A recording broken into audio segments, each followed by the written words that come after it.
Les objectifs de CMA pour ce port de Lyon, c'est développer une solution de transport green pour nos clients entre la région de Fos-Marseille et la région de Lyon. Et pour ça, la concession du port Édouard Herrieux était pour nous une excellente opportunité. Donc notre objectif, c'est de développer, c'est de doubler les volumes d'ici 5 ans de containers entre le sud de la France et la région de Lyon, en prenant appui sur cette sous-concession dans laquelle nous allons mettre un investissement de rénovation.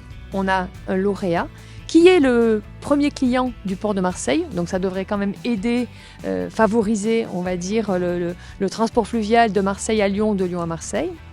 On a un acteur mondial, donc on a vraiment un acteur qui est capable, nous pensons, de dynamiser le fluvial. Et évidemment, nous avons donné des objectifs. Et ce sont près de 40 millions, même plus de 40 millions, qui seront investis sur le nouveau terminal à conteneurs du port de Lyon. Alors d'accueillir CMA CGM aujourd'hui, d'abord, c'est synonyme de nouveaux investissements sur le port de Lyon.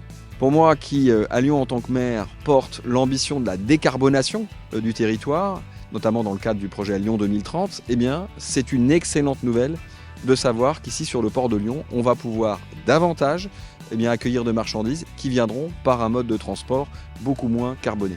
En fait, ça va renforcer un travail qui est déjà engagé. Vous savez qu'aujourd'hui, entre les équipes du Grand Port Maritime de Marseille et la CNR, je dirais les combats sont constants ensemble pour justement transformer notre modèle de mobilité et de mobilité de marchandises. La force de CMA CGM, c'est qu'aujourd'hui, c'est un acteur global.